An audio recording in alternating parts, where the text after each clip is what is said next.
আহা, সামাজিক ফিতনা, রাষ্ট্রীয় ফিতনা, পারিবারিক ফিতনা, নারী ঘটিত ফিতনা আছে না নাই?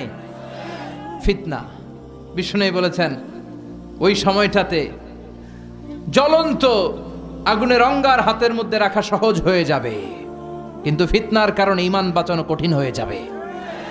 ওই সমাজটা এসেছে কি আসে নাই? এখন আগুনের অঙ্গার হাতে রাখা সহজ, কিন্তু ঈমান বাঁচানো কঠিন। আপনি চাচ্ছেন হক হালাল মেনটেন করবেন, হারাম খাবেন না, ঘুষ খাবেন না, কিন্তু আপনার পাশের টেবিলে খায়, আপনার ডানে খায়, আপনার বায়ে খায়, আপনার অধীনস্থ যারা খায়, আপনার উপরের বস আছে তারাও খায়। যাবেন কই? কোথায় যাবেন? যাওয়ার জায়গা নাই। ফিতনা।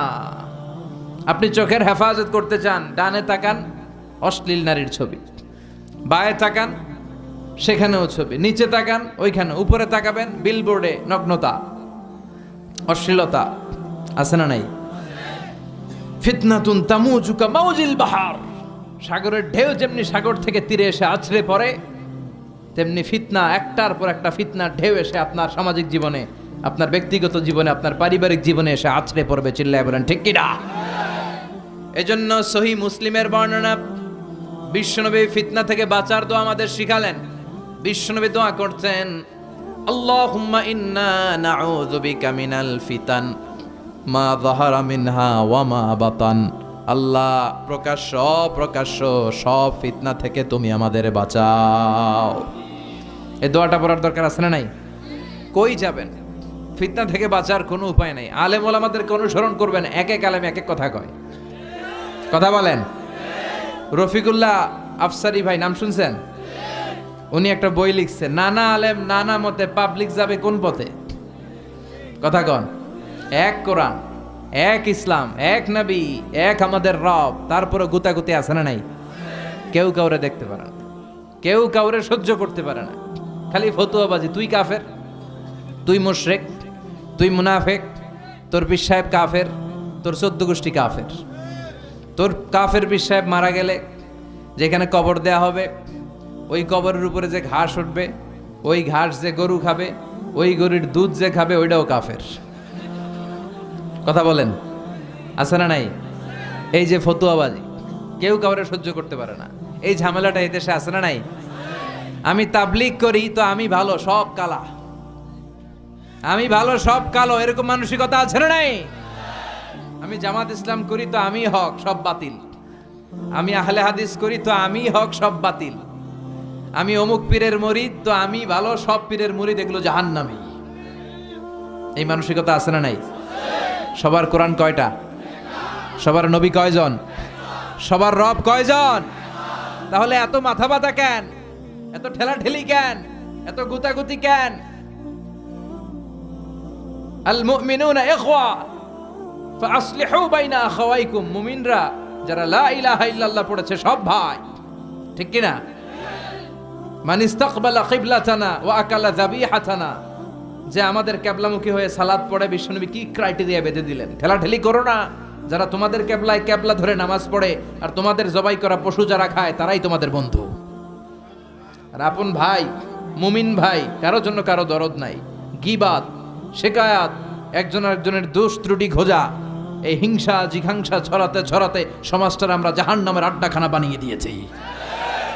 ফিতনা তামুজু কামাউজিল বাহার। আপনি ফিতনায় জড়াতে চাবেন না, তারপরেও পারবেন না। আপনি হকের পক্ষে আছেন, আপনি কারো সমালোচনা করেন না, এরপরও আপনার পায়ে পাড়া দিয়ে ঝগড়া করতে আসবে। এরকম আছে না নাই? এই জন্য আমাদের সম্বল বিশ্বনবীর এই দোয়াটা, আল্লাহুম্মা ইন্না নাউযু বিকা মিনাল ফিতান মা যাহারা মিনহা ওয়া মা বাতান।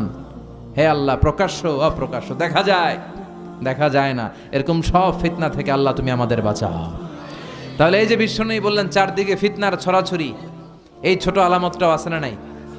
লক্ষ্মীপুরের কি অবস্থা? লক্ষ্মীপুরে কোনো ফিতনা নাই। বাংলাদেশের একমাত্র ফিতনামুক্ত জেলা লক্ষ্মীপুর। কথা কন। লক্ষ্মীপুরে এইসব ফিতনা আছে না নাই যেগুলো বললাম? ভয়ঙ্কর অবস্থা। তার মানে এটাও পাওয়া গিয়েছে। আল্লাহু আকবার! কি ফিলোসোফার ছিলেন আমার নবী, কি দার্শনিক! এই আলামতগুলো পড়লে আর শুনলে, আলোচনা করলে মনে হয় বিশ্বনবী যেন 21 শতাব্দীর দিকে তাকিয়ে তাকিয়ে আলামতগুলো বলে গিয়েছেন। বিংশ শতাব্দীর দিকে তাকিয়ে আমাদের সমাজ ব্যবস্থা দেখে দেখে মনে হয় বিশ্বনবী বলেছেন। আল্লাহু আকবার। একটার পর একটা আলামত মিলে যায়। 3 নম্বর আলামত বিশ্বনবী বলেছেন খুরুজু মুদ্দাইন নুবুওয়া, কিয়ামতের আগ দিয়ে অনেক ভণ্ড নবী দাবিদার বেরোবে। ভণ্ড নবী দাবিদার আছে না নাই? সহি মুসলিমের বর্ণনা, বিশ্বনবী বললেন আমার ইন্তেকালের পর থেকে কিয়ামত পর্যন্ত আকসার মিন সালাসিন কুল্লুহুম কাযযাব ওয়া দাজ্জাল, 30 জনেরও বেশি ভণ্ড নবী দাবিদার বের হয়ে যাবে। বিশ্বনবীর জীবদ্দশাতেই বের হইছে একটা, নাম মুসাইলামাতুল কাযযাব। কি নাম? মুসাইলামাতুল কাযযাব। সে এসে বলে, মুহাম্মদ আন-নুবুওয়া নিসফুন লি ওয়া নিসফুন লাকা, তুমি যে নবুয়তের কথা বলো অর্ধেক আমার অর্ধেক তোমার। নাউজুবিল্লাহ পড়বেন না? বিশ্বনবী বললেন আমার নবুয়তের অর্ধেক তোমার, তোমার নবী বানাইছে কে? কয় তোরে বানাইছে যে। নাউজুবিল্লাহ পড়বেন না? এসে বলে, মুহাম্মদ আমার নবুয়তি আমারে বুঝিয়ে দাও। বিশ্বনবী বললেন তুই তো কাযযাব, আনতা লাস্তা মুসাইলামা ফাকাত, তুই শুধু মুসাইলামা না, আজ থেকে তোর নাম মুসাইলামাতুল কাযযাব, ভণ্ড মিথ্যা নবী দাবিকারী মুসাইলামা। তার পুরো জীবনটা গজবে গজবে কেটেছে। সে বিশ্বনবীর কপি করত। বিশ্বনবী কোনো গাছের মধ্যে হাত দিলে ওই গাছের ফলন বেড়ে যেত। সে বলতো আমিও নবী, সবাইকে তাইলে আমাদের গাছে হাত দাও। ও যেই গাছে হাত দিত লগে লগে গাছ মরে যেত। বিশ্বনবী মদিনার বাচ্চাদের মাথায় হাত বুলিয়ে দিলে বাচ্চাদের মাথায় চুল বেড়ে যেত। মুসাইলামা কয় আমিও নবী, সবাই কয় তাহলে আমাদের বাচ্চাদের মাথায় হাত বুলিয়ে দাও। মুসাইলামাও নবীর মতো কপি করে হাত বুলায় দিতে লাগলো। যেই বাচ্চাদের মাথায় সে হাত বুলালো, মাথার চুল বাড়াতো দূরের কথা, ওগুলো আজীবন ছিল টাক মাথা, মাথায় চুলই হয় নাই। বিশ্বনবী কোনো লোনা পানির কুয়ার মধ্যে কুলি করে ফেলে দিলে ওটা মিঠা পানি হয়ে যেত, আর এই কোনো মিঠা পানির কুয়াতে কুলি মারলে ওটা লবণাক্ত হয়ে যেত। তার মানে রিঅ্যাকশন করতো। সুবহানাল্লাহ কইবেন না?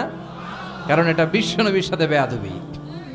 ইয়ার মুখে ইয়ামামাতে এই মুসাইলামাতুল কাযযাবের ইন্তেকাল হয়েছে। এরপরে আলজেরিয়াতে দাবি করেছে আন-নুবুওয়া, নবুয়তি দাবি করেছে। বিশ্বনবীর পরে আর কোন নবী আসতে পারে? চিল্লায় বলেন, মা কানা মুহাম্মাদুন আবা আহাদিম মির রিজালিকুম ওয়ালাকিন রাসূলুল্লাহি ওয়া খাতামান নাবিয়্যিন। মুহাম্মদ তোমাদের কোন ছেলেদের পিতা নন, তিনি হলেন খাতামুন নবিয়্যিন, তিনি হলেন রাসূলুল্লাহ, তিনি হলেন আল্লাহর প্রেরিত রাসূল, তিনি হলেন খাতামুন নবিয়্যিন। নবী আসার সাইয়েদনা আদম থেকে শুরু করে একজন একজন করে নবী আসার যে ধারাবাহিকতা, এই চেইনটাকে আল্লাহ বিশ্বনবীর মাধ্যমে কাট আপ করে দিয়েছেন। বিশ্বনবীর পরে আর কোন নবী আছে? কোন রাসূল আছে? বিশ্বনবী বলতেন লা নাবিয়্যা বা'দি, আমার পরে কোন নবী নাই, কোন রাসূলও নাই। তবে লাউ কানা বা'দি নাবিয়্যুন লাকানা উমর, আমার পরে যদি কেউ নবী হতো আমার ওমর নবী হয়ে যেত। প্রভু তুমি বলেছ রাসূল দেবে না, বলনি দেবে না ওমর, বলনি দেবে না হামজা তারিক, খালিদ বিজয়ী সমর। প্রভু তুমি বলেছ রাসূল দেবে না, বলনি দেবে না ওমর, বলনি দেবে না হামজা তারিক, খালিদ বিজয়ী সমর। প্রভু তুমি বলেছ রাসূল দেবে না। আল্লাহু আকবার। আমার নবীর পরে কোন নবী হতে পারে? বিশ্বনবী বললেন আমার পরেও 30-এর অধিক এরকম ভণ্ড নবী দাবিদার বেরোবে। আরেকজন ভণ্ড নবী দাবিদার আছে, আমরা সবাই তারে চিনি, মির্জা গোলাম আহমদ কাদিয়ানী। চিল্লায় বলেন আছে না নাই? এত মুসলমান এই দেশে, তারপরেও এই দেশে বসে সে বিশ্বনবীর বিরুদ্ধে অপপ্রচার চালায়। তারা চেলা পান্ডারা বিশ্বনবীর বিরুদ্ধে বলে। এই মির্জা গোলাম আহমদ কাদিয়ানীকে নবী হিসেবে তারা স্বীকার করে। এরা কখনো মুসলমান হতে পারে? এদেরকে রাষ্ট্রীয়ভাবে অমুসলিম বলে রাষ্ট্রীয়ভাবে সার্কুলার করে ঘোষণা দিতে হবে। চিল্লায় বলেন ঠিক কিনা? এদের কার্যক্রম দেশে আছে। কেমন করে এরা সুযোগ পায়? আমরা একটা তাফসির মাহফিলের অনুমতি নিতে পারি না। আমরা হকের কথা বলি বিদায় আমাদের মাহফিলে 144 হয়ে যায়। গানের মাহফিলের সমস্যা নাই, গানের কনসার্টের সমস্যা নাই, নাচানাচিতে সমস্যা নাই, কিন্তু কোরআনের কথা বললে এক শ্রেণীর লোকের মধ্যে চুলকানি আছে না নাই? ওই দেশে মির্জা গোলাম আহমদ কাদিয়ানীর চালা চামুন্ডারা কাজ করে যায়, কোনো সমস্যা হয় না। এই মির্জা গোলাম আহমদ কাদিয়ানি, তার বাড়ি ইন্ডিয়ার পাঞ্জাবে। কোথায়? পাঞ্জাব এলাকায় তার বাড়ি। এই বেয়াদবটা প্রথমে দাবি করেছে আমি শেষ নবী, এরপরে দাবি করেছে আমি ইমাম মাহাদি, এরপর সে দাবি করেছে আমি ঈসা আল মাসিহ। এই বেয়াদবটা পায়খানার ভিতরে, পায়খানার ট্যাঙ্কি ভেঙে পায়খানার কমোডের ভিতরে পড়ে মারা গিয়েছে। পায়খানা খাইতে খাইতে ফেরাউন মরছে লোনা পানি খাইতে খাইতে, আর মির্জা গোলাম আহমদ কাদিয়ানি পায়খানা খাইতে খাইতে, 1000 বছরের জমানো পায়খানা আছে না নাই? এই ট্যাঙ্কিগুলোর ভিতরে শত শত বছরের মল মূত্র আছে না নাই? এগুলো খেতে খেতে সে মারা গিয়েছে। ওমিয়া, নবীরা পবিত্র, নবীরা যেই জায়গাটায় মারা যায় ওই জায়গাটাও, আর এই বেয়াদবটা মারা গেছে কোথায়? হ্যাঁ, টয়লেটের ভিতরে। টাঙ্কি ভেঙে সে ভিতরে পড়েছে। ইয়া মোটা মেথর নিয়ে আসা হয়েছে, মেথররা রশি দিয়ে শিকল দিয়ে উঠায় উঠায়, অর্ধেক উঠে আবার ধবাস করে পড়ে, আবার উঠায় আবার থবাস করে আবার উঠায়। এরকম অনেক চেষ্টার পরে তারা উঠানো হয়েছে গুয়ের টাঙ্কি থেকে। কোত্থেকে? পায়খানার টাঙ্কি থেকে।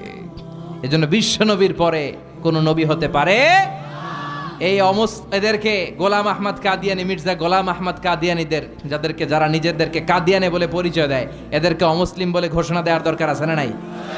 রাষ্ট্রীয়ভাবে এদের ঘোষণা দেওয়ার দরকার আছে না নাই? বিশ্ব নবীর পরে নবুয়ত দাবি করবে, এটা মুমিনরা মেনে নিতে পারে? খাতামুন নবিয়্যিন, সর্বশেষ নবী, দ্য লাস্ট মেসেঞ্জার। তাহলে এই যে কত বড় স্পর্ধা দেখানো, নবুয়তির দাবি দেওয়া, অ্যানাউন্সমেন্ট করা, এই আলামতটাও সমাজে আছে না নাই? কথা কন, একটার পর একটা মিলে যায়। বিষ্ণু বলেছেন কাসরাতুল হারাজ, কাসরাতুল হারাজ, কিয়ামতের আগে হারাজ বেড়ে যাবে। কি বেড়ে যাবে? সাহাবীরা বলল ওয়ামাল হারাজ ইয়া রাসূলুল্লাহ, হারাজ কারে বলে? বিষ্ণু বললেন হাদা হুয়াল হারাজ, হাদা হুয়াল হারাজ। কি বুঝলেন? হ্যাঁ, কি কি কি মারামারি কোপাকুপি আছে না নাই? হাজার হাজার মানুষকে আমরা মেরে ফেলি, দ্বিধাবোধ করি না। আফগান যুদ্ধে লক্ষ লক্ষ মানুষ মারা গেল, ইরাক যুদ্ধে হাজার হাজার মানুষ মারা গেল, কাশ্মীরের এক একটা গোলযোগে শত শত মানুষ প্রাণ হারায়। এই যুদ্ধ আমরা চাই না, আমরা চাই শান্তি। চিল্লায় বলেন আমরা কি চাই? আমরা যুদ্ধ চাই। যুদ্ধ নয় আরে যুদ্ধ নয়, নয় আর কোন তাজালা, সেই পৃথিবী আমাদের সকল মানুষের হোক নিরাপদ আবাস, সেই পৃথিবী আমাদের সকল মানুষের হোক নিরাপদ আবাস। We don't want to see any war in the whole world. We don't want to see any war in the whole world. যুদ্ধ নয় আর যুদ্ধ নয়, নয় আর কোন তাজালাশ, এই পৃথিবী আমাদের সকল মানুষের হোক নিরাপদ আবাস, এই পৃথিবী আমাদের সকল মানুষের হোক নিরাপদ আবাস। We don't want to see any war in the whole world. We don't want to see any war in the whole world. চিল্লায় বলেন ঠিক কি না? আমরা কোনো যুদ্ধ দেখতে চাই? আমরা কোনো যুদ্ধ দেখতে চাই না। একটার পর একটা যুদ্ধ বিগ্রহে হাজার হাজার মানুষ চলে যায়। বিষ্ণু বললেন কাসরাতুল হারাজ, কিয়ামতের আগে হারাজ বেড়ে যাবে। সাহাবীরা বললেন হারাজ কি? বিষ্ণু বললেন হাদা হুয়াল হারাজ, এটা বেড়ে যাবে। বিষ্ণু বললেন যিনি মারছে, বুলেট মারছে, তিনি নিজেও জানে না কেন মারছে, উপরের নির্দেশ। কথা কন, উপরের নির্দেশ আছে না নাই? বুলেট মেরে দিচ্ছে, কেন মেরে দিচ্ছে, ওর অপরাধটা কি, এটাও জানার প্রয়োজন বোধ করে না। উপরের ফোন এসেছে, শুট করে মেরে ফেলে আছে না নাই? শুট করে গুম করে ফেলে আছে না নাই? ক্রস ফায়ার করে ফেলে আছে না নাই? কেন মারলো সেটাও জানতে চায় না। বিষ্ণুনবীর বাণী, কিয়ামতের আগ দিয়ে শুট করা হবে, হত্যা করা হবে, মেরে ফেলা হবে, কেন মারলো সে জানে না। আবার যাকে মারা হলো সেও কেন মরলো সেও জানে না। রাস্তা দিয়ে হেঁটে যাচ্ছে, ধরে নিয়ে গুম, ধরে নিয়ে খুন, ছুরি মেরে দুনিয়া থেকে বিদায়, এরকম ঘটনা এদেশে আছে না নাই? কেন মারলো, কেন হত্যা করা হলো, কেন রক্তপাত করা হলো, কেন অন্যায়ভাবে তার জীবন হরণ করা হলো, সে নিজেও জানে না। তার মানে বিশ্বনবী যা বলেছেন তার প্রতিটা অক্ষরে অক্ষরে মিলে যায় কি যায় না? আমাদের বাংলাদেশে এই দৃশ্য আছে না নাই? অন্যায়ভাবে হত্যাকাণ্ড আছে না নাই? কথার সাথে হুবহু মিলে যায়। এরপরে বিশ্বনবী বললেন, দিয়াউল আমানা, কিয়ামতের আগে আমানতের খেয়ানত হবে। কিয়ামতের আগে আমানতের খেয়ানত শুরু হবে। সাহাবীরা বলল, মাতাসসা, নবী কিয়ামত কখন হবে? বিশ্বনবী বললেন, ইদা দুইয়াতিল আমানাতু ফান্তাযিরিস সাআ, যখন আমানতের খেয়ানত হবে তখনই কিয়ামত হবে। আমানতের খেয়ানত আছে না নাই?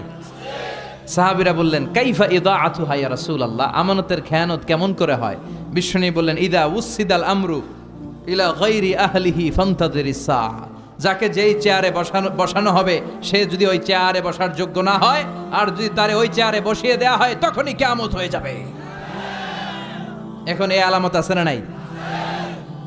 আমি যদি আজকে কোরআন না জানতাম, কোরআন জানি না, হাদিস জানি না, কথা বলতে জানি না, আমারে প্রধান বক্তা, এটা কিয়ামতের আলামত হবে না? তাওসিফকে তেলাওয়াতের জন্য বসানো হলো, একটা শব্দ পড়তে পারে না, বানিয়ে বানিয়ে কোরআন পড়ে, খালি ভুল করে, ওরে যদি এখানে কোরআনের চেয়ারে বসানো হয়, এটা কিয়ামতের আলামত হবে না? যিনি মসজিদের সভাপতি হওয়ার যোগ্য, তারে না বসিয়ে, যার নামাজ নাই, যার ওযু নাই, যার রোজা নাই, তারা যদি বসিয়ে দেওয়া হয়, এটাই কিয়ামতের আলামত। চিল্লায় এখন ঠিক কিনা? সভাপতি হওয়ার যোগ্যতা নেই সভাপতি, সেক্রেটারি হওয়ার যোগ্যতা নেই। মসজিদের সভাপতি সেক্রেটারি তো সে হবে যার সাথে মসজিদের আলাকাত বেশি, যে মসজিদরে ভালোবাসে, যে সিজনাল নামাজি না, 5 ওয়াক্ত নামাজ আসার চেষ্টা করে, যে মুয়াজ্জিন না থাকলে নিজে ঝাড়ু দিয়ে মসজিদ পরিষ্কার করে দেয়। নবীরা মসজিদ ঝাড়ু দিত, সুবহানাল্লাহ পড়েন। মসজিদেরি ঝাড়ু বরদার হোক আমারে হাত, শোনো আমারে মুনাজাত, শোনো শোনো ইয়া ইলাহি আমারে মুনাজাত, শোনো আমারে মুনাজাত। পড়েন আমিন। তো সভাপতি তো সে হবে যার মসজিদের জন্য দরদ বেশি, মসজিদে আসে বেশি, নামাজি বেশি, যার হৃদয়ে তাকওয়া বেশি। কথা কন। এখন এর উল্টো হইলেই তো আমানতের খেয়ানত। যে শিক্ষক হওয়ার যোগ্যতা রাখে না, এরা যদি প্রাইমারি স্কুলের প্রিন্সিপাল বানায় দেন, দেশের অবস্থা কি হবে? যে মন্ত্রী হওয়ার যোগ্যতা রাখে না, এরা যদি মন্ত্রী বানিয়ে দেন, যে এমপি হওয়ার যোগ্যতা রাখে না, এরা যদি এমপি বানায় দেন, যে নেতা হওয়ার যোগ্যতা রাখে না, এরা যদি নেতা বানায় দেন, যে ইমাম হওয়ার যোগ্যতা রাখে না, ওরা যদি ইমাম বানায় দেন, এটা কিয়ামতের আলামত। কথা কন। আবার তিরমিজির বর্ণনা, বিশ্বনবী বলেন, ওয়াকানা জাইমুল কওমি আরযালাহুম, কিয়ামতের আগে সমাজের সবচেয়ে বড় চোর, বাটপার, বদমাশগুলো নেতা হয়ে যাবে। তাদের নেতৃত্ব মেনে নিতে হবে বাধ্য হয়ে। ভয়ে লোকজন তাদেরকে সালাম দিবে, অন্তরে তাদের জন্য কোনো ভালোবাসা খুঁজে পাওয়া যাবে না। প্রতিটা কথা বিশ্বনবী কেমন যেন বাংলাদেশ দেখে দেখে বলছেন। চিল্লা এখন ঠিক কিনা? আমানাত, ওয়াল্লাযীনা হুম লিআমানাতিহিম ওয়া আহদিহিম রাউন। মুমিনের বৈশিষ্ট্য, মুমিন যদি প্রতিশ্রুতি দেয়, মুমিন যদি আমানত নেয়, ওই আমানতের খেয়ানত করে না। আমানত এটা একটা ব্রড বিষয়। আল্লাহ আমাকে সম্পদ দিয়েছে, এই সম্পদ আমার কাছে আমানত। আল্লাহ আমার ব্যক্তিত্ব দিয়েছে, এই ব্যক্তিত্ব আমার আমানত। আল্লাহ আমাকে ছেলে মেয়ে দিয়েছে, এটা আমার কাছে আমানত। আমার স্ত্রী আমার কাছে আমানত। যিনি মসজিদের ইমাম, পুরো মসজিদটা আপনার কাছে আমানত।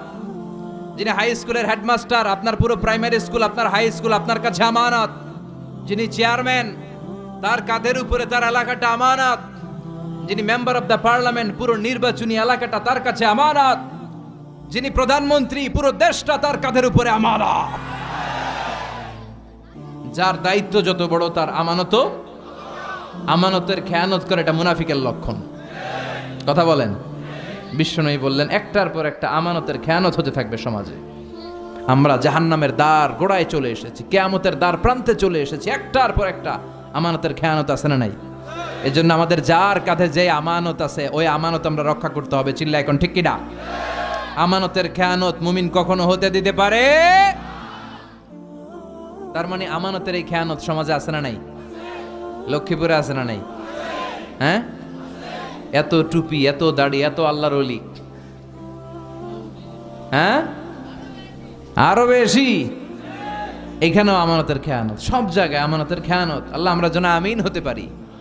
বিশ্বনবী ছিলেন as-সাদিক আল আমিন, সত্যবাদী আমানতদার। বিশ্বনবীর এই দুইটা যদি কারো হৃদয়ে থাকে, তার নেতৃত্ব ছিনিয়ে নেওয়ার মতো দুঃসাহস কারো হতে পারে না। সত্যবাদী যদি হন আর ট্রাস্ট অর্থিনেস যদি থাকে, আমানতদারিতা, লিডারশিপ আপনার হাতে ধরা দিবে। চিল্লা এখন ঠিক কিনা? তার মানে আমানতের খেয়ানত এটাও সমাজে দেখা যাচ্ছে। এরপরে বিশ্বনবী বলেন আত-তাজাউল ফিল বুনিয়ান, কিয়ামতের আগ দিয়ে লোকজন বড় বড় টাওয়ার বানানোর প্রতিযোগিতা শুরু করে দিবে। লক্ষ্মীপুরে এটা নাই? এই নোয়াখালীর দিক দিয়ে আসার পথে আল্লাহু আকবার, নোয়াখালী মনে হয় যে উত্তরা বনানী হয়ে গেছে, কি বিশাল বিশাল টাওয়ার। বিশ্বনবী বললেন ওয়া আনতারাল হুফাতাল উরাতাল আলাতা রিয়াশা ইয়াতাতাওয়ালুনা ফিল বুনিয়ান, কিয়ামতের আগ দিয়ে তোমরা দেখবে পায়ে জুতা নাই, গায়ে দেওয়ার মতো জামা নাই। এরা আগে ছাগল চড়াইতো, বাছুর চড়াইতো, এরা হঠাৎ করে হু হু করে ধনী হয়ে যাবে, বিল্ডিং বানানো শুরু করবে।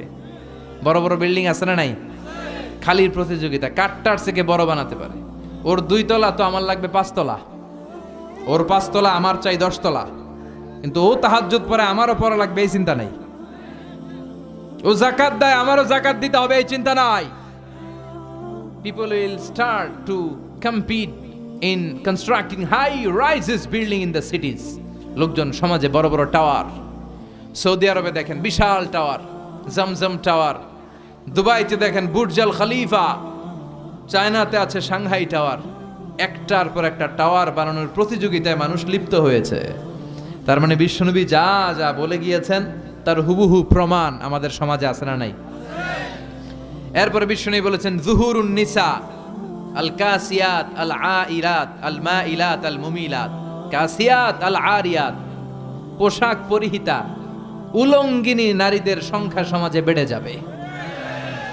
পোশাকও পরে আবার উলঙ্গ। আমরা জানি যার গায়ে পোশাক আছে সে উলঙ্গ নয়, আর যে উলঙ্গ তার মানে তার গায়ে পোশাক নাই। কিন্তু বিষ্ণুই বললেন উল্টোটা, বিষ্ণুই বললেন পোশাকও আছে আবার উলঙ্গও হবে, বোরকাও পড়ে আবার সব টেরও পাওয়া যায়। আছে না নাই?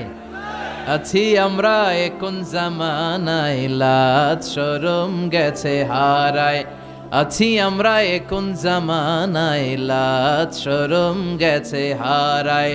পাতলা শাড়ির বাহার, পাখি ড্রেস লেহেঙ্গা, পোশাক দেখে নারীর লাজে মরে যাই। আছি আমরা এখন জামানায়, লাজ শরম গেছে হারায়। ঠিক কি না? লজ্জা শরমের বালাই নাই, কথা বলেন। হেজাব নাই, পর্দা নাই।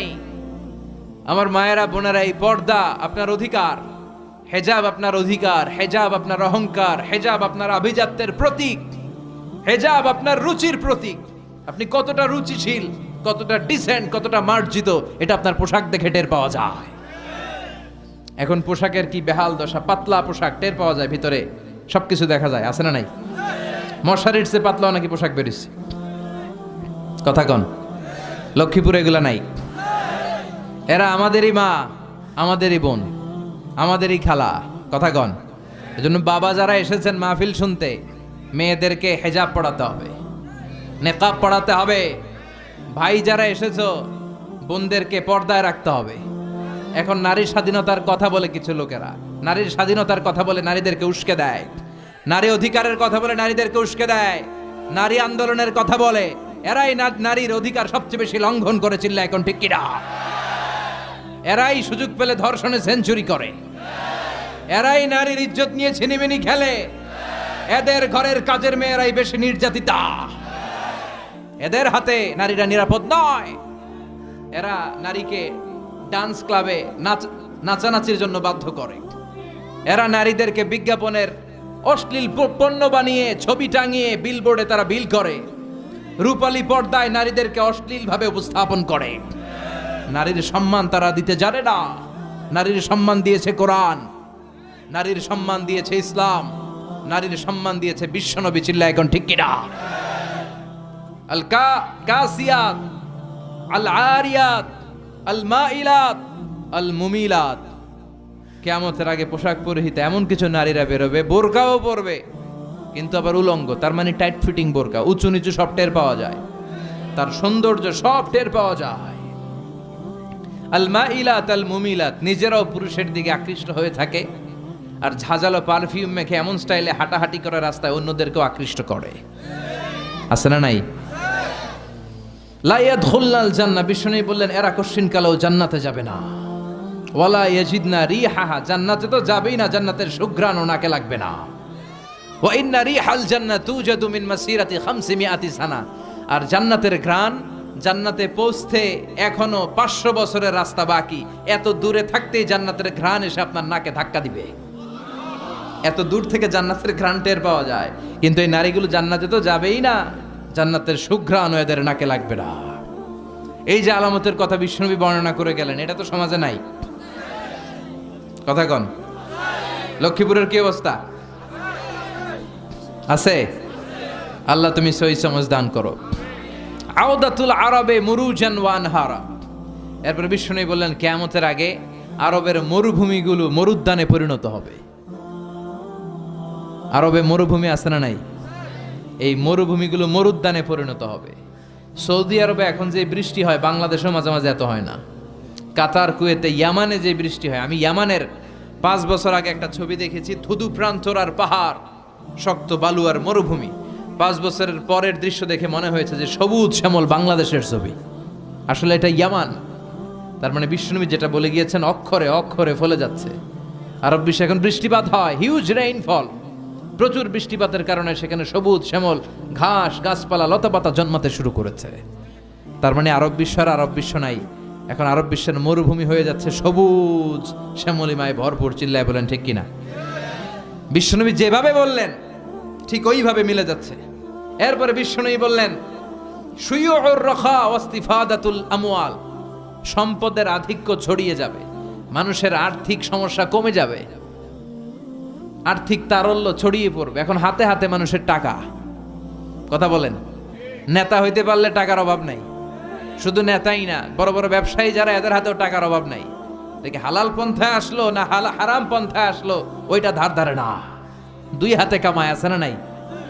সামান্য পেটে ব্যথা হলে চলে যায় সিঙ্গাপুরের মাউন্ট এলিজাবেথ হসপিটালে, নাম শুনছেন? মাথা ব্যথা হলে চলে যায় থাইল্যান্ডের বামরুন গ্র্যাড হসপিটালে। সামান্য হাঁচি আসলে চলে যায় চেন্নাই, মাদ্রাজ। আছে না নাই?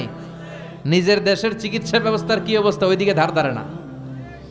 আপনারা মালয়েশিয়ার মাহাথির মোহাম্মদের নাম শুনেছেন? 22 বছর ক্ষমতায় ছিলেন, কিছুদিন রাজনীতি থেকে আউট ছিলেন, আবার এখন মালয়েশিয়ার প্রধান। আল্লাহ আবার সুযোগ করে দিস। এত বয়স্ক কিন্তু বডিটাকে ফিট রেখেছেন। 22 বছর মালয়েশিয়াকে শাসন করে গোটা বিশ্বের জন্য মালয়েশিয়াকে একটা মডেল দেশ, মডেল রাষ্ট্র হিসেবে তিনি গড়ে তুলেছিলেন।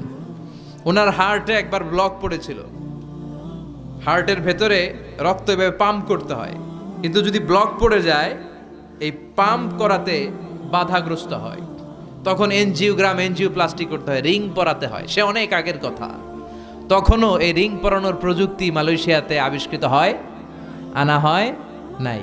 এটা ছিল পাশের দেশ সিঙ্গাপুরে। তার ব্যক্তিগত চিকিৎসকরা বলল, স্যার আমাদের চিকিৎসায় তো এটা নাই, আপনাকে বাঁচতে হলে সিঙ্গাপুর যেতে হবে, ওখানে যে রিং পরান। ঠিক ওই সময়ে মালয়েশিয়ার সাথে সিঙ্গাপুরের রাষ্ট্রীয়ভাবে কিছু দ্বন্দ্ব আর ঝামেলা ঝগড়াঝাটি চলছিল। পাশাপাশি দেশ হলে এরকম কিছু ঝামেলা ঝগড়া আছে না নাই? কিছু কিছু বিষয়ে বনিবনা হচ্ছিল না। মাহাথির বললেন এই মুহূর্তে যদি আমি সিঙ্গাপুরে যাই ওদের দেশের চিকিৎসা নেই, এটা আমার জন্য অপমান, এটা সিঙ্গাপুরকে স্যালিউট করা হবে আর আমার পরাজয় বরণ করা হবে না। এটা হতে পারে না। এই দেশের সাধারণ জনগণের যদি এই রিং পরানো লাগে তারা কই যাবে? তাদের জন্য এই রিং পরানোর ব্যবস্থা যেহেতু মালয়েশিয়াতে আমি করতে পারি নাই, এই মালয়েশিয়া ছেড়ে কোথাও যেয়ে চিকিৎসা আমি নিতে পারি না।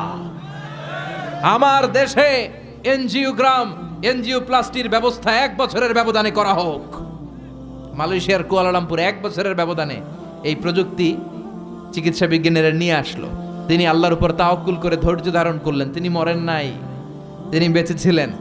উনি ওনার দেশে এই প্রযুক্তি চিকিৎসা পদ্ধতি এনে নিজের দেশের হাসপাতালের ওটিতে শুয়ে এই অপারেশন করে এনজিওগ্রাম, এনজিওপ্লাস্টি করে নিজের হার্টের ভেতরে রিং পড়িয়েছেন। আমরা নিজের দেশের খবর নাই, আমাদের দেশের 12টা বাজুক, আমি সিঙ্গাপুর চলে যাব, আমি থাইল্যান্ড চলে যাব, আমি জাপান যে চিকিৎসা নেব, আর এদেশের জনগণ গোল্লায় যাক। কথা বলেন। সম্পদের আধিক্য, সম্পদের তারল্য গোটা বিশ্বব্যাপী, এই আলামতটা সমাজে আছে না নাই? এরপর বিশ্বনবী বললেন ইতাআতু যাওজা ওয়া উকুকুল কিয়ামতের আগে, তিরমিজির বর্ণনা, কিয়ামতের আগে বিয়ে করার পরে ছেলেগুলো মাকে ভুলে যাবে, স্ত্রীর পেছনে পেছনে দৌড়াবে। এরকম লক্ষ্মীপুরে নাই? কম না? মাশাআল্লাহ। হুজুর কাছে কম, সবাইকে বেশি। হুজুরেরটাই ধরি। হ্যাঁ আচ্ছা, কম বেশি, কম বেশি এখানেও আছে। আরেকজনকে মাঝামাঝি, এ অনেক চালাক, কম বেশি কোনটা কয়ে কোন বিপদে পড়ি, আমি মাঝামাঝি থাকি। তো কিয়ামতের আগে মাকে ভুলে যাবে। মা, এই নামটা শুনলে অন্তর জুড়িয়ে যায়। স্ত্রী চলে গেলে স্ত্রী পাওয়া যায়, মা চলে গেলে মা পাওয়া যায়? স্ত্রীকে বাদ দিয়ে দেন এটা বলছি না, তালাক দিয়ে দেন বলছি না, বুঝাবেন, মিউচুয়াল আন্ডারস্ট্যান্ডিং করবেন। এখন আমাদের সমাজে ডোমিনেশন চলে, শাশুড়ি কয় আমি চালামু, বউ কয় আমি চালামু, আছে না নাই? এই কিলাকিলি শুরু হয়ে যায়।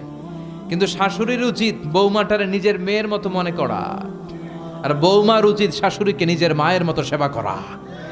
তাহলে শান্তি আসবে, তাহলেই ভারসাম্য আসবে। আল্লাহ তুমি সহি সমঝ দান করো। মাকে ভুলা যাবে না। মাকে ভুলা, মায়ের গুণ বাবার চেয়ে কয় গুণ বেশি? রাব্বুল আলামিন বলেন হামালাতু উম্মুহু, বাবা তোমারে পেটে ধরে নাই, পেটে ধরেছে কে? ওয়াহানানা আলা ওয়াহান, 8 মাস 9 মাস বাবা কষ্ট সহ্য করে নাই, সহ্য করেছে কে? ওয়া ফিসালুহু ফি আমাইন, 2 বছর বাবা দুধ খাওয়ায় নাই, দুধ খাওয়ালো কে? মায়ের এক ধার দুধের দাম, কাটিয়া গায়ের চাম, বাপস বানাইলেও ঋণের শোধ হবে না, এমন দরদি ভাবে কেউ হবে না আমার মাহা গো। ঠিক কি না? বিষ্ণু বললেন লাউ কাতাআতা জিলদাক, জিলদ মানে চামড়া, তোমার চামড়া কেটে যদি, তোমার সব গায়ের চামড়া কেটে কেটে যদি মায়ের পায়ের 2টো জুতা বানিয়ে দাও, তাহলে ছোটবেলা যে দুধ খেয়েছো সব দুধ না, 1 ঢোক যে দুধ খেয়েছো 1 ঢোকের দুধের সৌদ আদায় হবে না। এজন্য মায়ের কাছ থেকে দোয়া নেওয়ার দরকার আছে না নাই? আমার আর আপনার মা, আমরা যখন পেটে ছিলাম, কিছু মনে আছে ওই হিস্টোরি? হ্যাঁ, লাথি মারছিলেন যে মায়ের পেটে, লাথি মেরেছিলাম যে, কষ্ট দিয়েছিলাম যে, মনে আছে কিছু? ভুলে গেছি, খাইয়ে ফেলাইছি সব, কিচ্ছু মনে নাই। কি কষ্ট যে দিয়েছি আমার মারে। 3 মাস 4 মাস 5 মাস 8 মাসের সময় একটা বস্তা ছিল আমার মায়ের পেটটা, এই বস্তাটা নিয়ে আমার মা টয়লেটে যেত, এই বস্তাটা নিয়ে আমার মা সারাদিন রান্নাঘরে রান্না করত, আর চোখের পানি ছেড়ে বালিশ ভেজাতো, কবে আমার মানিকরে আমি হাতে ফিরে পাবো, কবে তুমি আল্লাহ আমার এই সোনার ধনকে আমার হাতে তুলে দিবা। এখন 30 বছরের পরিচয়ের মারে ভুলে যায়, 2 মাসের গার্লফ্রেন্ডের কারণে, বয়ফ্রেন্ডের কারণে, গার্লফ্রেন্ডের কারণে, এরকম আছে না নাই? এজন্য আমি বলি বান্ধবী গেলে বান্ধবী পাওয়া যায়, স্ত্রী গেলে স্ত্রী পাওয়া যায়, কিন্তু মা চলে গেলে মা খুঁজে পাওয়া যায় না। আমাকে আর আপনাকে জন্ম দিতে যে আমার আর আপনার মা কি পরিমাণ কষ্ট করেছে, এটা যে কষ্টটা করে সে টের পায়, এটা বলে বোঝানো সম্ভব না। চিকিৎসা বিজ্ঞানীদের ভাষায় একজন সুস্থ মানুষ 45 ইউনিট পেইন, আপার একটা একক 45 ইউনিট পেইন সহ্য করতে পারে। ব্যথার তীব্রতা যদি এর চেয়ে বেশি হয় তাহলে হয় লোকটা বেহুশ হবে, নয় মরে যাবে। আমার আর আপনার মা আমাকে আর আপনাকে যেদিন জন্ম দিয়েছিল, যেদিন আমাদের ডেলিভারি হয়েছিল, ওই দিন আমার আর আপনার মা 57 ইউনিট প্লাস, 57 ইউনিটেরও বেশি পেইন সেদিন সহ্য করে আমাকে আপনাকে দুনিয়ায় এনেছিল, যেটা কোনো সড়ক দুর্ঘটনায়, আপনার অ্যাক্সিডেন্টে আপনার দেহের 20টা হাড্ডি, 206টা হাড্ডি দিয়ে আমাদের দেহ গঠিত, 20টা হাড্ডি একসাথে টাস টাস করে ভেঙে গেলে আপনি যেই ব্যথা পাবেন এর চেয়ে বেশি ব্যথা। এজন্য মায়ের সাথে বেয়াদবি করা যাবে? মা দোয়া করলে কবুল করে কে? পৃথিবীর সবগুলো পীর সাহেব যদি একটা গ্লাসের পানিতে ফু দেয়, আর আপনার মা যদি আপনার মাথায় শুধু হাত বুলিয়ে দেয়, এই হাত বুলানোটাকে কবুল করবে কে? কিন্তু বিশ্বনবী বললেন কিয়ামতের আগে এই জনম দুঃখিনী মাকে ভুলে স্ত্রীর পেছনে পেছনে দৌড়াবে, ইতাআতুজ জাওজ, স্ত্রীর আনুগত্য করবে দাসের মতো, ওয়া উকুকুল মা বাবার অবাধ্য হয়ে যাবে। এই আলামতটাও আছে না নাই? আল্লাহ তুমি হেফাজত করো, আমরা যেন আম্মা আব্বার কাছ থেকে দোয়া নিতে পারি। যাদের আম্মা আব্বা চলে গেল, আমরা যেন কবরের সামনে দাঁড়িয়ে তাদের জন্য ইস্তেগফার পড়তে পারি।